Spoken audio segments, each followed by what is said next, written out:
Jeff, why don't you start? Pledge allegiance to the flag of the United States of America and to the republic for which it stands, one nation, under God, indivisible, with liberty and justice for all.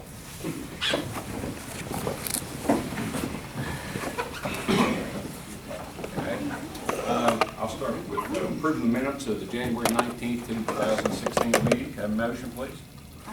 Carol made the motion. Second by Larry. Then all yes? Yes. I would like to welcome everybody out on this wintry day. These brave souls that came out. I was just glad it was a daytime meeting. That someone had the foresight to do that thing. So we're not trudging home in the dark. It's some consolation. Mr. Midkiff, I think maybe later on may share some things with us during his comments about school closings and things like that, and some road issues and those kind of things as we go on here. We'll let him do that when he does his comments. That's okay. All right, did anyone sign in, Bill? Okay, we didn't have anyone to sign in, so Dave Ferguson from ZMM is here to talk to us about a couple of issues. Dave, glad to have you. Okay. I met with Dana and Mr. Midkiff about your football field at the County High School. Our proposal to do basically what you had from the other firm, we squared it up a little bit. We had one of the other sketches I think they provided had it squared up. And we looked at squaring that up just like this. You can see that. And that'll be it for you. Are you saying you altered the way it was set? It could be done either way. There was two options. I think the other, That's what somebody else did want it at an angle. Well, the explanation we got was that if we did it, if we weren't at an angle, it was going to require taking more of that hillside off. If it went. Based on the survey that was provided to us, it's a little bit less. You're going to have, straighten it up, you're going to have a little bit of cut over here and a little bit of fill over here. I think if you twisted it, you might have a little bit more fill. It just depends on what survey. The survey we looked at, the survey that was sent to us, it was less to do it this way. Correct me if I'm wrong, Mr. Richard. Isn't that your understanding? That's what the other company Yeah. did. Okay. Well, I'm saying, Dave, it's down It's here. that map right there. Down in this wooded area, down, well, even in the center of the field, it's right in the center of the field, the 50-yard line, if you were to come to the hillside. Right here? Yeah, it was our understanding that part of that would have to be taken out in order to set it that way. But we'll just have We to can see. look at it a little bit further, whichever you would prefer. We can look at the cut and fill each way and actually give you a calculation on that. I think the proposal we had is less than half of what, just to do drawings and specifications, to either bid it or to have someone do it. And then we would, if you wanted to bid it, we'd have to have a little bit of money to do that bidding phase. And then if you want us to oversee once every 2 weeks, go out and meet with people at construction site, that's another little charge. But we would be less than half. Have you provided Mr. Midkiff with anything in writing? No, but I can today. I can go back and send an email what that would be. Well, you could, if you would be so kind to give us your cost on the Okay. entire proposal, like you're saying. But we would also like to see a cost on just developing the specs themselves and advising us of any permits that might be necessary, those type things, which would then, we would be responsible. We would bid it out ourselves, oversee it ourselves. I think the only permit you'd probably have to have, if you disturb over 3 acres, you have to have what's called an NPDES permit. I think it's like $1,100. Anytime you disturb over 3 acres of land. Now, what has to be submitted to get that permit? You have to show them what you're anticipating. You have to show them what you anticipate and how much land you have to disturb, and you basically give them a survey with your work on it, and you outline that area that's going to be worked on. Could you then give us an alternate proposal or cost estimate on developing the specs themselves, and then applying for that permit and anything That's associated. part of the, that'd be probably part of, I would include that as part of developing the specification. Okay. We would take you right up to bidding. Okay. And that is, you're giving you drawings and specifications and all the details required, provided we have an up-to-date survey. And I assume that you could provide me with that. And then, we'd probably want a couple core borings if we don't have any in that area, from where we did the school. It might be one or two, especially if you want to put buildings out there. You want to know in advance what you're dealing with later on. And we could allocate, meet with whoever you want us to meet with to allocate space to put whatever buildings you want to put out there. Facility buildings, concession stands. You have to have a little bit of soil boring for the bleacher pad as well. If you want to put 2,000 on one side and 1,000 on the other, that's pretty significant. So you want to be able to do that. But we can, Dana Smith there, you could get with him or Mr. Meeker, they can provide you with all that. We've had designs that have shown where the facility buildings will be, where all those things that you've talked about, where the bleachers are going to be, where the concession stands, all the athletic complex where they change and all this, all of that's shown on one of those other things. But if you could just give us an alternate proposal on developing the specs, and if, you know, additional core drillings are required to do that, then we'd want to know what that would be. And then just getting us up to the point to where we could then bid it ourselves if we chose that route. Sure. But also give us the other one in case we want you all to do it all. That's fine. Do you want a proposal as well as to how much this is going to cost you if you bid it? What some of these things cost you? If you already, you've probably already researched how much bleachers are going to cost. No, we're not we doing- don't, we don't want that haven't far. done that. We've not stepped up. If you're looking at getting this started before football season, Let me just interject here. We have gotten proposals that have gone into the millions of dollars of developing this field with AstroTurf and everything else. Right. Far beyond our means. Okay? So what we've decided, I think we're all in together on this, we want to take baby steps. And our first step is to get that field at the proper elevation so that then we could, we'd like to get it elevated properly, the whole site. We'd like to have the football field crowned in such a way where it's located. And we'd like to have side drains on each side. right, we Okay. discussed that. We want, and then sown in some type of grass. And that's all we wanted is our first step. You just want to have it graded so you can build a track and a football field on all those facilities. You want it ready to do that. Well, by spring, you getting ready to talk about spring. That's what we'd like to see by spring. We'd like to see it at the proper elevation, crowned with drainage there it's necessary, and then sown so that we can, you know, begin Well, to take care of it. well, the reason why I brought that up, I think we briefly touched on it when we met, was everybody wants to try to get something ready by fall. And when it comes to bleachers, it's like it's a nightmare for those bleacher companies. Well, And I I just don't- wanted to interject that. I don't just so think you we didn't have any false expectations. expectations. I don't think we have any expectation with the funds that are available to Okay. us that we're going to be able to do anything in the foreseeable future aside from what Mr. Priestley said a moment ago. Well, I just wanted to make sure everyone understood the bleacher issue, because it became a problem with a couple of facilities we did last year. And it was a nightmare trying to get bleacher companies to get in and get out because they were really booked up. They booked up quick. We don't anticipate. I just want to make sure. Although we'd like to be optimistic, we don't see that. Like, once again, we just would like to get it to that phase, and then hopefully sometime in the near future, we'll get to the point and say, okay, now it's time for us to try to go out here and obtain some funding to put up bleachers, and then maybe we'll do this. But Well, this is the first step. In addition, I think when you're looking at what we talked about before was also the track.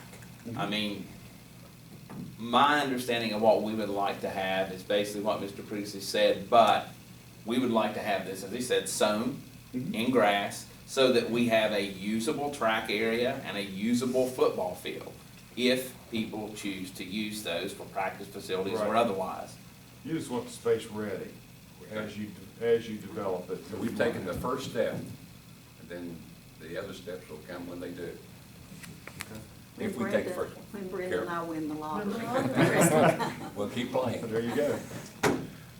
But if if you'll just give us your entire estimate on doing every bit of that, Dave, and then. I'll just break it out into baby steps like we talked about. Right. And you can That'd just be pick and great. choose You as we send go. it to me, then I'll push it out to the board. Okay. Is that okay with you? That's great, yeah. Because it's possible when we see your entire proposal that members of the board may feel like that's doable, and that's what we want to do. Yeah, it's significantly less than the other. Okay. Anybody have anything else? Dave, is this green space here? Yes, those bleachers are probably gonna grow into that a little bit. Yeah. It can be green, it could be concrete, it's whatever you folks want us to do. And once we lay this out with a real survey, it's gonna change a little. Where are you, Larry? Right here. It's right beside It differs from the rest of the green space. Right? Oh, right about the high school. Yeah. Okay. And we'll squeeze in as much parking as we can, because I know you'll need additional parking. We hope. Okay. That's good. Okay. Anything else? Anybody, anything else on that? No, we're good on that then, thank you. What, did we need to talk about anything else? We may come up on the MIP here tomorrow. Okay. Okay. Dana Smith, where for art thou? Dana's gonna talk about maintenance facilities. Okay, I'm just gonna briefly update you on a few things that we're doing. The SBA has some roofing grants money available, or they're gonna have some. And they're wanting us to submit a roof, one of our oldest and most needy roofs. And my plan's on February 1st to submit the Guyan Valley roof. It's the section of roof that covers the old part of the building. It's got a 1988 modified bituminous roof on it right now, and it looks pretty rough, but so that's the roof I plan to submit. Right now, they're thinking that the matching funds might be at 50-50, but for some of the needier counties, they may do a little better than that, so. You don't have any idea what the projection cost is? Well, I haven't got on the roof to measure yet. According to the books, it's roughly over 6,000 square feet. I don't believe it's that much, so I want to measure it.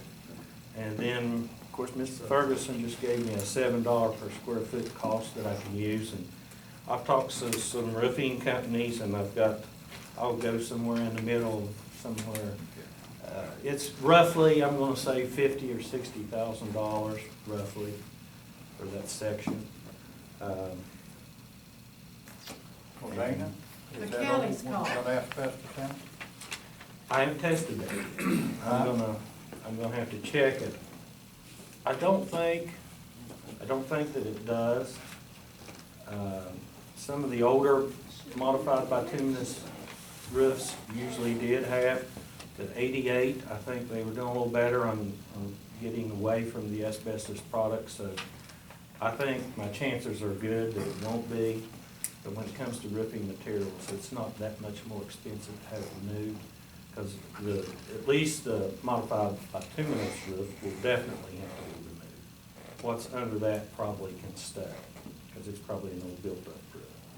But the good thing about that roof is it does have a nice slope to it. It's not flat like a lot of the roofs we have on our stuff. Hopefully we'll be all right. I think at that time, we had already, the asbestos issue kind of arose there in the early 80s and all. We were monitoring things. Whether on a roof they would have had it in there without us knowing it, I don't know. You might have. I think I'll get lucky on this one. Now, after I get down to the layer below the modified bitumen roof, I may not be so lucky, but I don't plan on taking it off. I really did. Now, that cost, was that the county's cost or total? No, that cost? would be the total cost. The county's cost should be somewhere between 25 and 30,000. Do you have money in your budget? Oh, yeah, I've got capital improvement money I can use for that. Right, Mary? Anytime we can get $1 for $1, That's I'm right. all for it. That's exactly right. So we're good. I wanted to mention the flashers at Hamlin.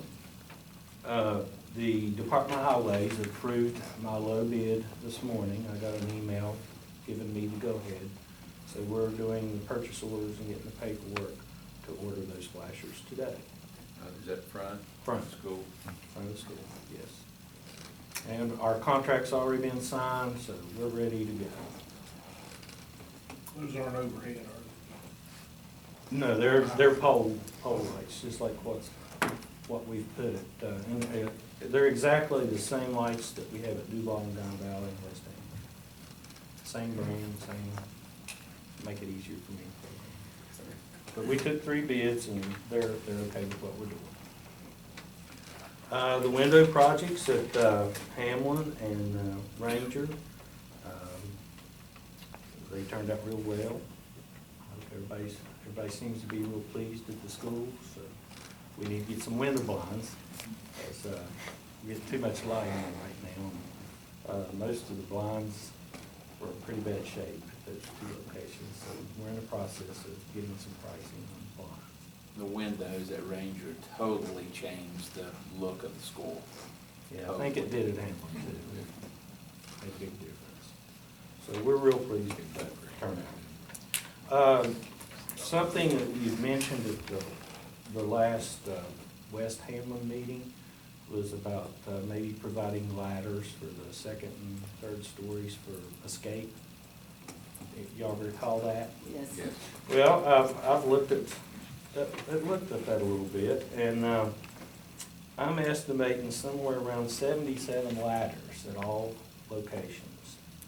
We're talking about Guyan Valley, aren't I was talking about Guyan Valley, Harts, we? You Duval. talking anywhere that has 2 floors? all schools? All schools that have 2 or 3 stories where we would need to fasten a ladder, roll it out the window, and escape if there's a shooter or for whatever reason.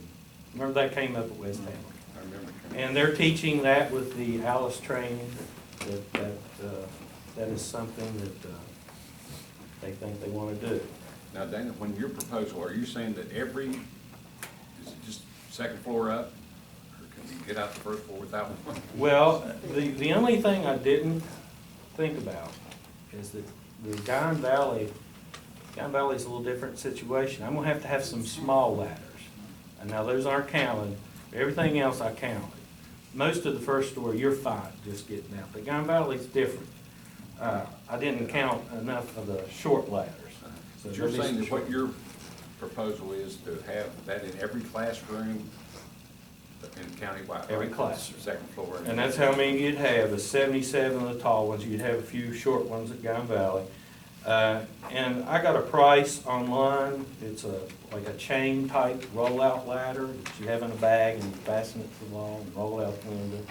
And they were roughly $175 a piece, which when you convert that to the total, you're looking at $13,500. Now, there are some less expensive versions of these escape ladders. What do they attach to? The wall. They go on both sides of the wall, and then you climb out.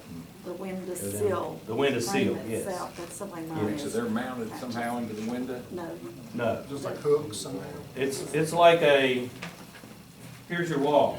You've got a piece that comes on this side, you've got a piece that comes on this side and goes down the wall. Like this, Steve. Yeah, Yeah, kind of like that.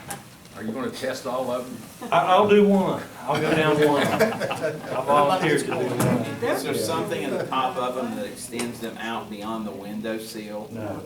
So you're gonna have people trying to climb down a ladder that is laying on the window sill and hold on 2 to 3 stories up? Like I said at West Hamlin, this is not something I would practice or drill. But, worst case scenario, if there actually was someone in the building and you needed to escape, I guess it's better than nothing. there's plenty of room to get your hands over the ladder rails as you go down. Actually, I tried mine, so it works. It would just be over the window sill on the first 2 or 3. I mean, you're looking though at Guyan Valley, if you're coming out of the top floor, what is that, 35 or 40 feet probably? Yeah, it's a long way. You're just the And first a ladder. person that freezes up. And Everybody's locked up. A ladder that isn't anchored at the bottom and doesn't have a step out at the top to get you away from the building. Oof. Yeah. There's no way of doing it though, other than. Somebody's down there shooting. If there's somebody shooting, I'm going down. Yeah. But that's just something to think about. I just wanted you to have that information. It's nothing I'm planning on buying until you tell me Do you know what you want me to any of do. our counties around that use such a device? That's a good question. I was gonna ask Mr. Ferguson First I've that. heard of it. I wondered if he was designing schools with some ladders now. That's first I've heard of it. I know Kanawha County looked at it a few months ago, but for whatever reason decided against it. They didn't move in that direction. Well, even from an engineering perspective, how difficult would it be? And I mean, I know I'm asking you, catching you cold with this, but you have to have firm anchorage points inside the window to hook these ladders to. How difficult would it be to run a rod under the window sill, under each of the window sills, so that you have a rod, literally, that protrudes inside and outside, and the ladder, the chains would actually have something on the outside of that rod to catch them, a groove on each end of it. You know, a short protrusion inside to hook the ladder to, and then a somewhat longer protrusion outside, just directly under the window frame, that the ladder would actually hook through to get you, just to get your hands Get off you the away from the windowsill on door. that, for that first step down. I can take a look at that. In fact, if next time I'm here and you want me to show you some visuals online, I can project them on the screen. If y'all watch If you any- decide you want to go that If y'all route. watch any of these extreme fitness challenge shows, you'll see how difficult it is to climb up or down a cargo net. And this is gonna be 3 times as difficult, in my Well, opinion. Once again, you've got people who don't like heights, and it just, there's a lot of questions, but you There's get one- what you I got. think- I think we'd be better off making sure the doors were concealed. That they couldn't get in the door. Because once they get in, if they're in the room, a ladder's not gonna do you any good anyway. And if you remember at Gun Valley, they had requested us put some screens, bullet-type proof screens on those 3 windows at the cafeteria. That's been done. City Windows, the same company that did the windows for Ranger and Hamlin, did that job for us, and they turned out real nice. Well, you can get the information, and then we'll ponder it. Okay, if you wanna look at it again, we'll talk again. Otherwise, I won't buy anything. Yeah, don't buy until you tell us you want it. Okay. That's all I've got. I wanted you to just mention the MIP, that you're working on the proposal, or getting ready for submission. The paperwork is ready for the MIP, it's completed. I'm gonna take it, I will hand deliver it when I finish my roof proposal. What I'm gonna ask for my roof, I'll hand deliver them this week to the SBA. So it's ready. And they just figure, we've got a administrative item on here for the board to approve, what they'll call share, and it's around $100,000 less than what the original, first estimate was going to be. That's correct. Kind of what happened to reduce the amount. Yeah, we took some of the furnishings out, all the furniture and that kind of stuff, we figured we had that. And, some of the costs to sharpen these pencils on. Yeah, a little bit on site work and how we're gonna make that happen. And so our local share is gonna be 304,000, right? That's right, that's, Okay. This is our West Hamlin preschool classroom project. For a classroom addition with restrooms, yes. Does anybody have any questions about that? deadline to submit is February, I don't know, it'll be there this week, so it'll be there. Beat the deadline.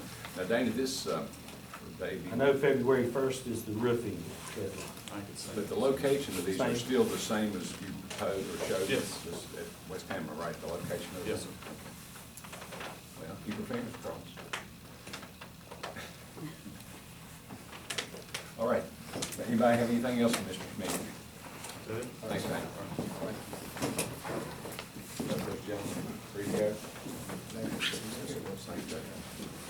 All right, that's all we had on the report and presentation, so let's move to the administrative section. Can I have a motion, please? Mr. Curry, seconded by Mr. Baker. Mr. Mickey. Item A is school volunteers who on occasion may also serve as bus chaperones for athletic events, academic competitions, or school outings and have completed volunteer orientation. Item B is to approve an allocation totaling $304,678 for the county's share of the major improvement project for classroom/restroom additions at West Hamlin Elementary, which is attached. Item C is an out-of-state trip for Hart's PK8 eighth graders to Washington DC, May the 20th to the 22nd, 2016. Students paying all costs and transport by tour bus or charter bus. Item D, to abolish the mechanic assistant position in the county bus garage effective immediately. Position is currently vacant. Item E, to affirm an order from the Circuit Court of Kanawha County in Civil Action Number 14-AA-110 to reinstate Kelly Burns as a teacher at Lincoln County High School effective January 27, 2016, and to award back pay totaling $136,252.92, seniority and benefits as contained in the order. And item F, out-of-state travel for the following personnel. It's Tina Adkins, Rebecca Ferguson, Chastity Graham to Orlando, Florida, April the 6th through the 10th, 2016, to attend the Learning and Brainstem Conference funded through Title I. Okay, questions, Dave, on it? Anybody? Is that April the 6th, is that spring break or not? That's right after. Week after. Yes, right after. Wishful thinking, I guess. Okay, if there are any questions, then I'll call for vote. Is that an all yes vote on the administrative items? Yes. Yes. All yes, okay. Finance section, motion please. I'll move. Rowdy? Second. Larry seconds. Birdie? Okay, item A, schedule of invoices totaling $137.25.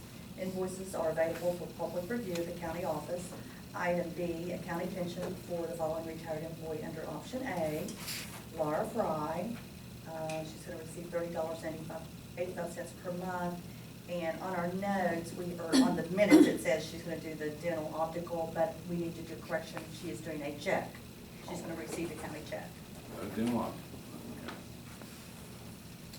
That's all I have at this time. Okay, do you have any questions of Mrs. Gandy?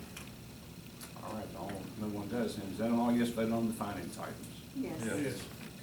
Personnel, motion please. I move. Carol? All right, second by Fred. Bill? Item A, employment of short, long-term substitute personnel. Item B, employment of service personnel. Item C, employment of professional personnel.